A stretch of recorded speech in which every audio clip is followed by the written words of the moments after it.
जय हिंद। और आज हम आपको जीएस पढ़ाने वाले हैं और जीएस में भी आपको हम इतिहास पढ़ाने वाले हैं। आपने इतिहास पढ़ा हुआ, कभी प्राचीन पढ़ा दिया आपको, कभी कुछ पढ़ा दिया, ऐसे नहीं। अब आप YouTube पर पहली बार ऐसे पढ़ने जा रहे हो कि सीरियल वाइज से, और ऐसा टॉपिक लेके आया हूं कि आप के सामने ये टॉपिक मक्खन सा लगेगा। सिर्फ आपको कॉन्सेप्ट रखना है कि तो चलो स्टार्ट कर लेते हैं हम इतिहास पढ़ाना। ऐसा अभी तक आपने पढ़ा नहीं होगा तो इतिहास स्टार्ट कर लेते हैं। इतिहास को हमने क्या, इतिहासकारियों ने 3 खंडों में से बांटा हुआ। एक प्राक ऐतिहासिक काल, दूसरा आग्र ऐतिहासिक काल और तीसरा ऐतिहासिक। पहला है प्राक ऐतिहासिक काल और दूसरा है आग्र और तीसरा है ऐतिहासिक।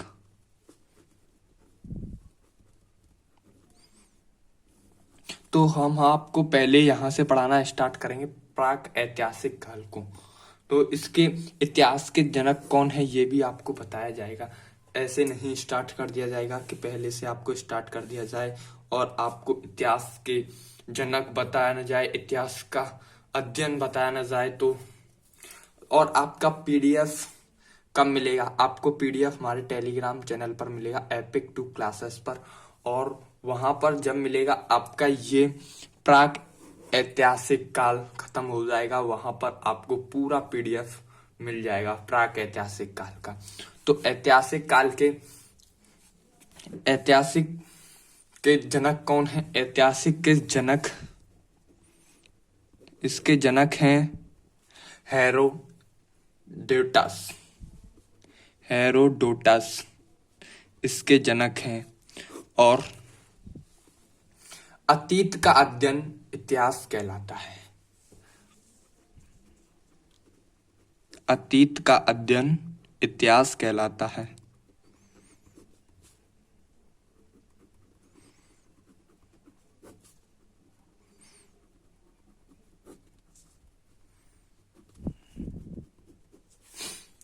अब आप आ जाइए प्राक ऐतिहासिक काल पर। इसको 4 खंडों में विभाजित किया गया है। पुरापाषाण काल, मध्य पाषाण काल, नव पाषाण काल और ताम्र पाषाण काल। और इसको आग्र ऐतिहासिक काल को 3 खंडों में विभाजित किया गया है। इसमें आती है सिंधु सभ्यता, कांसा, हड़प्पा सभ्यता। और इसमें ऐतिहासिक काल को तो हम बहुत गहराई से पढ़ने वाले हैं। इसको तो 5 भागों में विभाजित किया गया है, तो इसे पीछे पढ़ेंगे। पहले हम प्राक ऐतिहासिक काल को पढ़ लेते हैं। प्राक ऐतिहासिक काल क्या था? प्राक ऐतिहासिक काल था कि इसमें मानव न तो लिखना और न ही पढ़ना जानता था। इसमें मानव लिखना तो जानता था लेकिन पढ़ना नहीं जानता था। लिखना तो जानता था, पढ़ना नहीं जानता था। और इसमें पढ़ा भी जा सकता है, लिखा भी जा सकता है।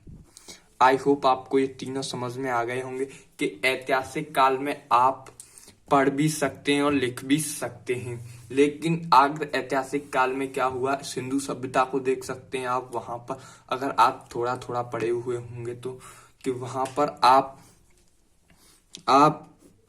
वहां की चीजें आप लिखी हुई देख सकते हैं लेकिन उसे पढ़ नहीं सकते। और प्राक ऐतिहासिक काल में तो भाई साहब आप न तो लिखना ही जानते थे न पढ़ना ही जानते थे। जो मानव था वो न लिखना जानता न पढ़ना जानता था। तो आ जाते हैं अब प्राक ऐतिहासिक काल का। हम इसे 5 भागों में डिवाइड किया गया है। पहला है पाषाण काल, पुरापाषाण काल।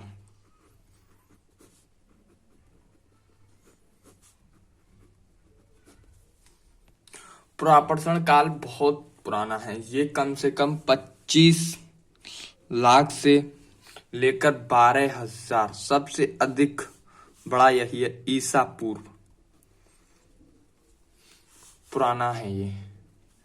आप के का मतलब तो जानते होंगे, के का मतलब होता है 1000। अब तो यूट्यूब पर भी के लिखा जाता है, ऑनलाइन सिस्टम आ गया है, तब से के का मतलब सब जान ले।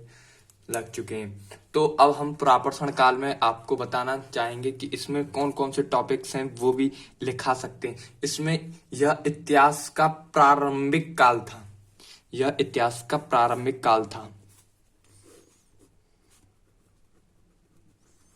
थोड़े में लिखने में गलती हो जाए तो कोई बात नहीं, क्योंकि आपको पढ़ाया जा रहा है, आपको बोलकर लिखा जा रहा है। आप पेन कॉपी लेकर बैठें। और इतिहास के मानव को आदि मानव कहा जाता है। इतिहास के मानव को आदि मानव कहा जाता है। इस समय मानव कैसा था, आदि मानव कैसा था इस समय? तो इस समय आदि मानव खाना बदोश था, खाना बदोश था। क्योंकि इस काल में बस मानव का पेट भर जाए और कुछ नहीं चाहिए। उसका उसका मुख्य उद्देश्य क्या था? जानवरों को मारना और अपना पेट भरना था। और इस समय के मानव की सबसे बड़ी उपलब्धि क्या थी? आप बता सकते हो? कमेंट करके बताइए जल्दी से जल्दी। सबसे बड़ी उपलब्धि थी आग की खोज। ये प्राप्रथन काल खत्म हो गया। मोस्ट इम्पोर्टेंट टॉपिक्स हैं और आपको ऐसा पढ़ाया जाएगा कि अगर यहाँ से बाहर पेपर में आ जाए तो आप इस चैनल को अनसब्सक्राइब कर देना। तो अब देख लेते हैं मध्य पाषाण काल।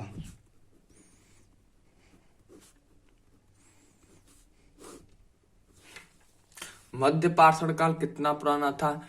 यह लगभग 12,000 ईसा पूर्व से लेकर 5,000 ईसा पूर्व तक था।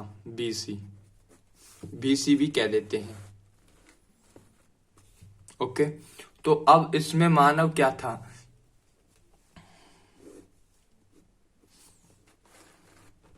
देखिए, तो इस प्राप्रथन काल के बाद ये मध्यकाल था।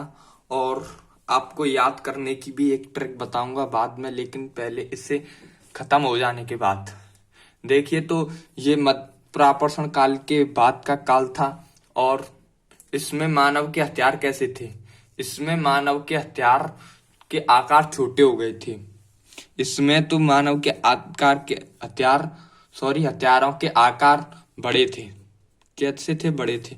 लेकिन इसकी अपेक्षा मानव के हथियार छोटे हो गए थे,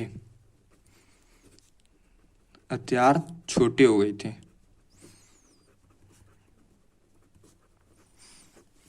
लेकिन पिछली बार यूपीएसआई में पूछा गया था कि मानव के हथियार कैसे थे, मध्य पाषाण काल में कैसे थे, छोटे ना होकर कैसे थे? तो वे पत्थर के थे। किसके थे? पत्थर के थे। ओके, तो अब नेक्स्ट पॉइंट की तरफ बढ़ते हैं। इस समय के मानव की सबसे प्रमुख कार्य क्या था? आप बताइए। इस समय का प्रमुख कार्य क्या था? अंत्योष्टि। क्या था? अंत्योष्टि। अंत्योष्टि जानते हो किसे कहते हैं? अंत्योष्टि कहते हैं अंतिम संस्कार, अंतिम संस्कार। और हमारी संस्कृति को तो आप जानते होंगे। एक मानव के कितने संस्कार होते हैं आपको पता है? मानव के 16 संस्कार होते हैं। और 16 संस्कारों में से एक संस्कार अंतिम संस्कार है, और यही 16वां संस्कार है। जब बच्चा अपनी माँ के पेट में होता है तभी से 3 महीने का हो जाता है, तभी से वह संस्कार लेना आरंभ करता है। और उसके संस्कार जन्म से लेकर मृत्यु तक संस्कार ही होते हैं। ओके, तो अब आगे बढ़ते हैं हम। अब देख लेते हैं नव पाषाण काल या उत्तर पाषाण काल। नव या उत्तर।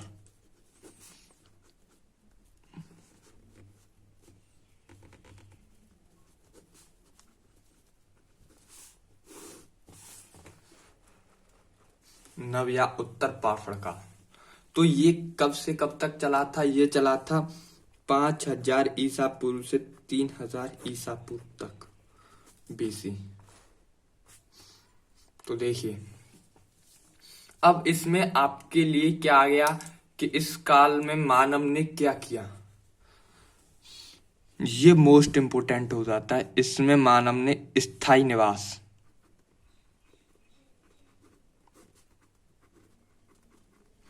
इसमें मानव ने स्थायी निवास कह सकते हैं या आवास कह सकते हैं, आप कुछ भी कह सकते हैं, बना लिया था।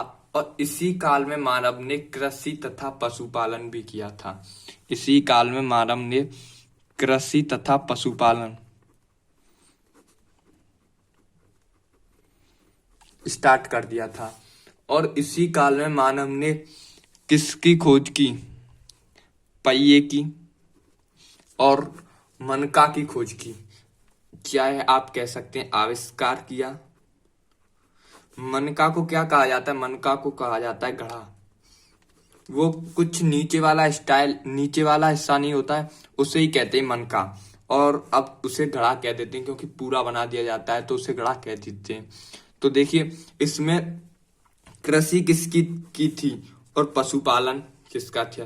तो मानव द्वारा पाला गया पहला पशु कौन सा था?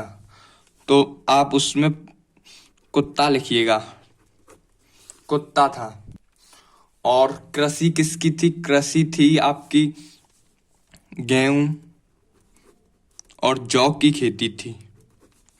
ये दोनों की थी मानव ने पहली बार, और कुत्ता पाला था। ओके, तो ये कहाँ गेहूं की खेती और ये पशु कहाँ पाला गया था? तो इसी टॉपिक को लेकर मैं आगे बढ़ता हूं। देखिए, तो गेहूं की खेती और जौ की खेती मानव ने पहली बार एक साथ कहाँ की थी? तो ये की थी मानव ने मेहरगढ़ में। कहाँ की थी? मेहरगढ़ में। अब आपको ये तो पूछेगा नहीं कहाँ की थी, तो वो ऐसा पॉइंट आएगा कि मेहरगढ़ कहाँ है। तो मेहरगढ़ भाई साहब पाकिस्तान में है।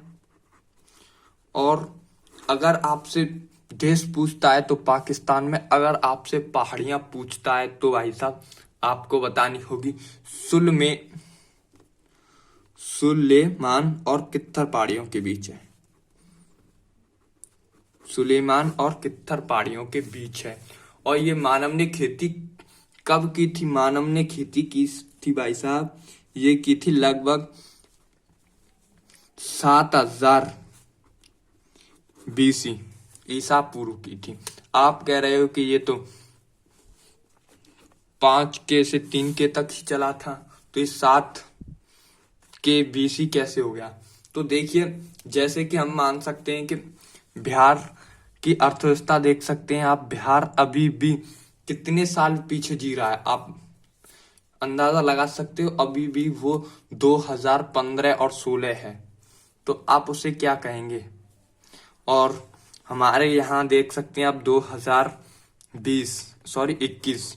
अगर हमारी तुलना की जाए तो बिहार में अभी भी 2015 के बराबर विकास है, यूपी के बराबर। तो हम क्या कहेंगे कि 2015 में जी रहा है कि नहीं जी रहा है बिहार? ऐसे ही था। ओके, तो आगे चलते हैं अब। तो यहां से तो पहली बार खेती की गई थी। तो अब पॉइंट्स आएंगे कि पहली बार चावल के साक्ष्य कहां से मिले हैं? चावल के साक्ष्य कहां से मिले? तो चावल के साक्ष्य भाई साहब कोल्डीवाहा से मिले हैं।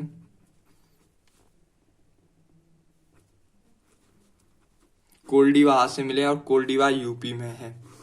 कोल्डीवाहा यूपी में है और इलाहाबाद के पास है। इलाहाबाद के पास है। और जौ के साक्ष्य कहां से मिले हैं? तो जौ के साक्ष्य पहली बार आपको ईरान से मिले हैं।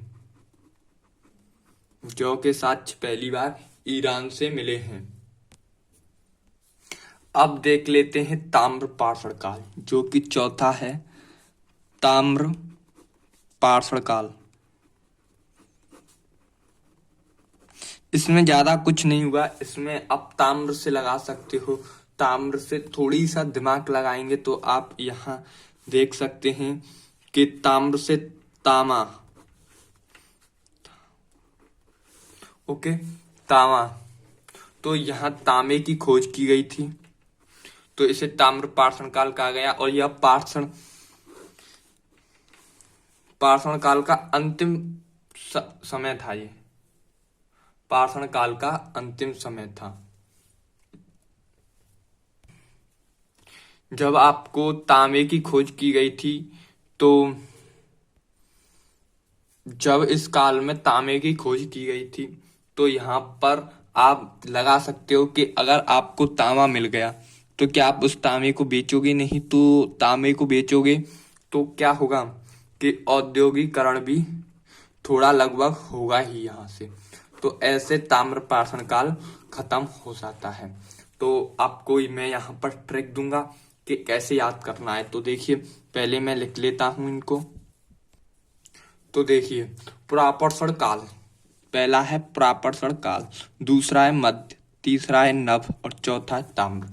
तो पुरापर्षण काल नया होगा तो उसे जो पुराना होगा तो उसे क्या कहा जाएगा? पुरा।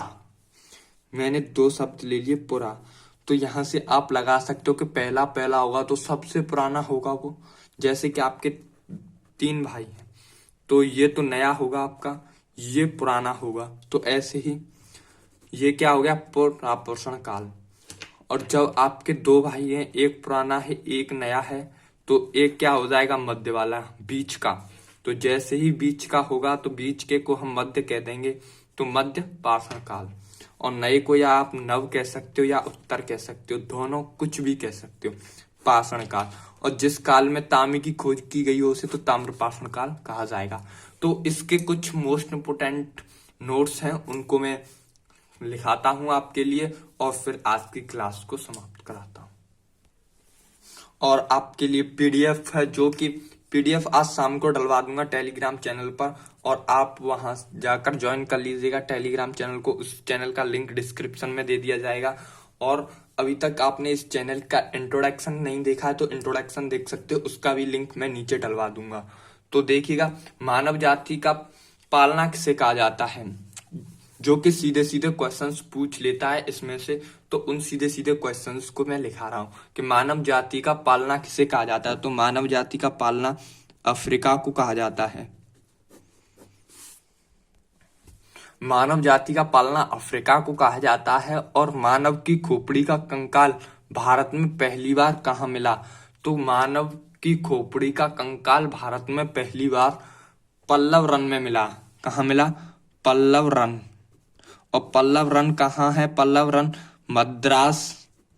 आप मद्रास कह सकते हो या चेन्नई, क्योंकि गाइस पहले मद्रास था और अब इसे चेन्नई कहते हैं। लेकिन ऑप्शन में दोनों भी आ जाता है, जैसे कि मद्रास आ जाता है, कभी कभी चेन्नई आ जाता है, एक साथ दोनों ऑप्शन में नहीं आएगा। ओके, तो अगला पॉइंट देख लेते हैं। मानव ने भारत में पहली बार चित्र कहाँ बनाया था? तो मानव ने पहली बार चित्र कहाँ बनाया था? वो बनाया था भीमबेटका। भीमबेटका। और ये भीमबेटका कहाँ पड़ता है? भीमबेटका पड़ता है एमपी में, रायसेन जिला। रायसेन जिला। कुछ भी पूछ सकता है आपसे, अगर एमपी स्पेशल पढ़ रहे हो तो फिर वो आपको जिला पूछेगा। हालांकि आप एमपी स्पेशल नहीं पढ़ रहे हो तो आपको खाली एमपी पूछेगा कि भीमबेटका कहाँ है, जिला मुश्किल पूछे। और आपको बता दूं, ऐतिहासिक को उसके मिलने वाली धातुओं के आधार पर बांटने वाले ऐतिहासिक कारक का क्या नाम है? तो ये तो पीछे आएगा, बट मैं इसे लिखा देता हूं कि इसे किस किस स्टाइल से बांटा गया था। देखिए, जैसे कि आपने आग्र, जैसे कि मैंने बताया था आपको, प्राक ऐतिहासिक, आग्र ऐतिहासिक और ऐतिहासिक, इसको हम एक ऐतिहासिक कार हैं, उन्होंने इसको बांटा है इनके मिलने वाली वस्तुओं के आधार पर। तो इसमें हमें तांबा मिला था तो इसे ताम्र पाषाण काल कह दिया गया था। और इसमें हमें कांसा मिला था तो कांसा काल कह दिया गया था इसे। और इसमें हमें लोहा मिला था तो इसमें लोहा काल कह दिया गया था। ओके, तो आपको कोई डाउट नहीं रहा होगा। तो ऐसे बांटने पर उन ऐतिहासिक कार का क्या नाम है? तो उनका नाम है क्रिस्टन थॉमसन। क्या नाम है? Kristen Thompson.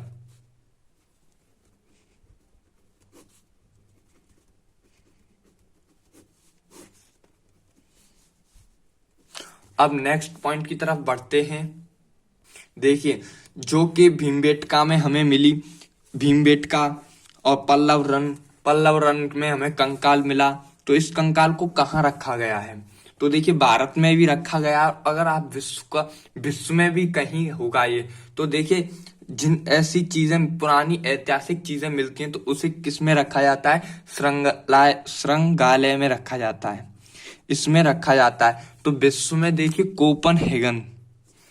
कोपनहेगन में रखा जाता है। अगर भारत की बात की जाए तो भारत इंदिरा गांधी संग्रहालय, पहले ये था मानव संग्रहालय, पहले क्या था? मानव संग्रहालय, और अब इसे कर दिया गया है इंदिरा गांधी। हाल ही में नाम बदल दिया गया है इसका, इंदिरा गांधी मानव संग्रहालय। तो ये कहाँ है? ये भारत में भोपाल में है। कहाँ है ये? भोपाल में है। आप इसका स्क्रीनशॉट ले सकते हो, मैं आपको बता दूंगा, लेकिन आप स्क्रीनशॉट नहीं लेना चाहते हो तो टेलीग्राम पर चले जाइएगा, वहां आपको इसका पीडीएफ मिल जाएगा। ओके, तो ये कोपनहेगन संग्रहालय, आप कोपनहेगन से ही लगा सकते हो, कोपनहेगन संग्रहालय। तो ये कोपनहेगन संग्रहालय कोपनहेगन में ही स्थित है। और अगर देश पूछ ले तो आपको ये डेनमार्क है। कौन सा है? डेनमार्क, मार्क है, ये ग नहीं है। डेनमार्क की राजधानी भी कोपनहेगन ही है। आपको एक राजधानी याद हो गई और संग्रहालय भी याद हो गया। ओके, डेनमार्क और यूरोप में पड़ता है, डेनमार्क यूरोप में पड़ता है। ओके, तो अब यह संस्कृति मंत्रालय के अधीन होता है। ये संग्रहालय होता है, ये संस्कृति मंत्रालय के अधीन होता है, संस्कृति मंत्रालय के अधीन होता है। ओके, देखिए अब जो कि मैंने कहा था पत्थर के भी औजार थे और हड्डियों के औजार भी मिले हैं। तो हड्डियों के औजार यूपी से मिले हैं। तो यूपी से कौन सी जगह मिले हैं हड्डियों के औजार? यूपी से मिले हैं हड्डियों के औजार, महदहा से मिले हैं, महदहा से यूपी से हड्डियों के औजार मिले हैं। और शवों का विशाल ढेर कहाँ से मिला? शवों का विशाल ढेर मिला है दमदमा से, दमदमा, ये भी यूपी से है। तो आप इसका स्क्रीनशॉट ले सकते हो। देखिए आप इसका स्क्रीनशॉट ले लीजिए, पहले स्क्रीनशॉट ले चुका है। और आज की क्लास को फिलहाल इतनी ही रहने देते हैं। अगर आपको ये क्लास अच्छी लगी हो तो वीडियो को लाइक कीजिएगा और चैनल को सब्सक्राइब कीजिएगा, क्योंकि भाई साहब इस चैनल पर मेन कंटेंट आता रहेगा ऐसा ही। और आपके लिए बता दूं कि इस चैनल पर हम बहुत ज़्यादा मेहनत करने वाले हैं, तो इसके लिए आपको एक सब्सक्राइब वाले बटन को सब्सक्राइब कर देना है बस, और बेल आइकन को इम्प्रेस कर देना है। तो गाइज आई होप आपको आज की ये क्लास बहुत अच्छी लगी हो तो दोस्तों के लिए शेयर कर दीजिएगा। और फिर मिलेंगे कल की क्लास में। जय हिंद, जय भारत।